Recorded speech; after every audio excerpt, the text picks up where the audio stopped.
No, I haven't participated in online gambling, and I do not plan on trying. Maybe one day. Um, Maybe, but I've never, I've never gambled.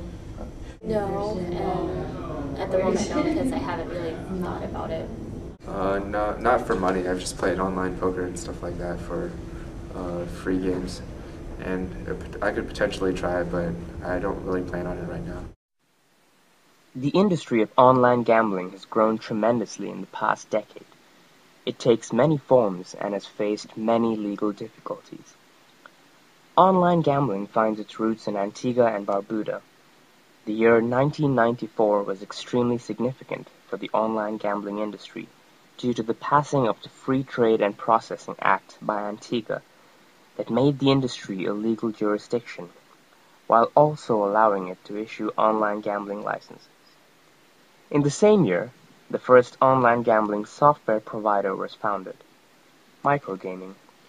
To this day, Microgaming continues to run popular software used by numerous online gambling sites to power their casinos and poker rooms. There is some conjecture over which was the first online casino to accept wagers over the internet. But according to OnlineGambling.com, Microgaming's gaming club, which opened in October 1995, was the pioneer in its field. CryptoLogic, an online security software company, also deserves special mention due to the fact that it provided the much-needed software that made internet transactions safe and viable. Another online casino, InterCasino, which started early in 1996, was also a significant player in the early days of online gambling. I have no strong opinion one way or the other. I don't know. I guess for people that like it, they want to risk their money, I guess that's good. I don't really have a strong opinion either way. I think it's perfectly fine.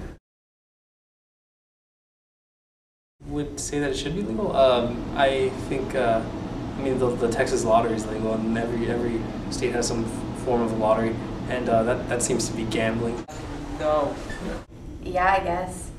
I mean, I don't see why not.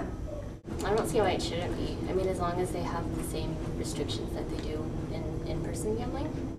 I think it should be legal because people are free to spend their money wherever they want to, however they like. Gambling legislation in the United States has always been a complicated area. The legality of traditional offline gambling has largely been an issue untouched by the federal government and left to be handled by individual state laws. A large number of states currently allow limited forms of gambling such as state lotteries, while a limited number permit casino-style gambling. However, online gambling did not fall under these state laws as it often operated across state lines or even outside the country. The first attempt at online gambling regulation in the United States began in 2002 with a number of court rulings referencing the Interstate Wire Act. This act was passed far earlier in 1961 and was initially intended to prohibit the transmission of information relevant to sports betting over the telegraph or telephone. The vague wording of the act permitted the possible interpretation that the act also applied to information transmitted over the internet in addition to the telegraph and telephone, as well as other forms of gambling in addition to sports betting. You've got the Wire Act. That was passed in 1961 to cut the wire. The wire was a telegraph wire that went to illegal bookies that gave them the results of horse races so that the bookies would get the results before the players. So we've got a telegraph wire law that is being used about internet, sports betting and poker.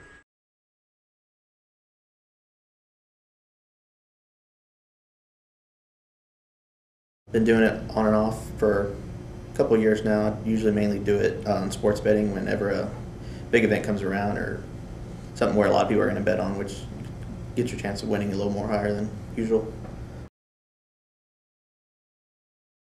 The Interstate Wire Act, I know, was introduced in order to prevent people from placing bets over the phone. I guess back in the day when it was introduced a while ago, before online betting was happening. So it really doesn't apply to online gambling, or shouldn't apply to it at least. I think all types of gambling, on or offline, should be legal. It shouldn't make a difference if you're wanting to risk your money in order to gain some money back, and in winning. It shouldn't be a problem. It's your money. I don't see any new laws being introduced in order to legalize sports betting, just because I know a lot of the professional leagues are so against it. Later, in September of 2006, the federal government passed the Safe Port Act, which contained at the end of it what is known as the Unlawful Internet Gambling Enforcement Act. The UIGEA, as it's called, made the acceptance of any transaction for the purpose of unlawful internet gambling illegal, where unlawful internet gambling is defined as gambling prohibited by any federal laws or state laws present at either the source or destination of the transaction. This effectively expanded state gambling laws to cover online gambling transactions and drafted the financial institutions as the enforcers. This initially appeared to be a huge blow to the online gambling industry. Many popular online gambling operators, such as Party Gaming, bwin, and Sportingbet, announced that they would be suspending operations for U.S. customers.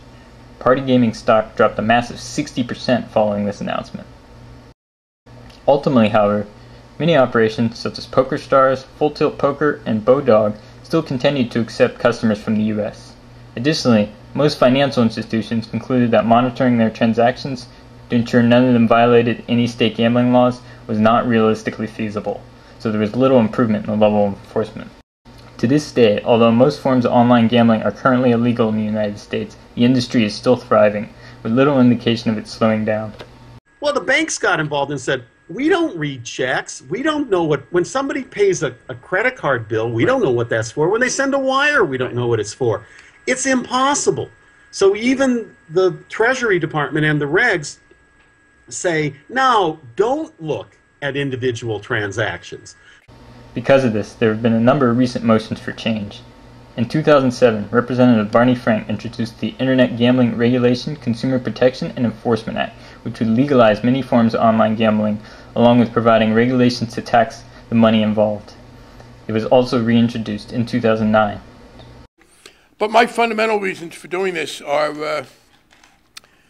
that the government should not interfere with people's liberty unless there was a good reason. I think what John Stuart Mill said in On Liberty, I have the quote again, 150 years ago, still holds. We have a right and obligation to protect people against other people. It is a great mistake to protect people against themselves.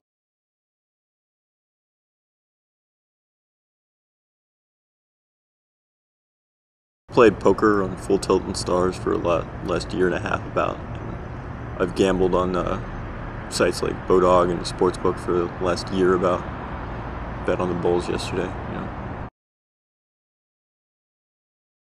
From a personal perspective, the UIGA really hasn't affected me at all because you can still find places to gamble and, you know, places that will accept your money. I mean, the UIGA made it illegal to make money off of gambling on sporting events and games of chance, but it didn't enforce anyone who was making the bets. It didn't give any make that illegal.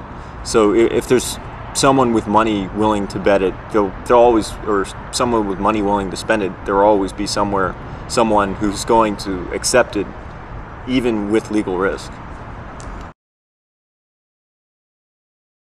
Yeah, basically all of it, you know, your money is your business, and I don't think it's the government's role to try to regulate what someone decides to do with their money. They can,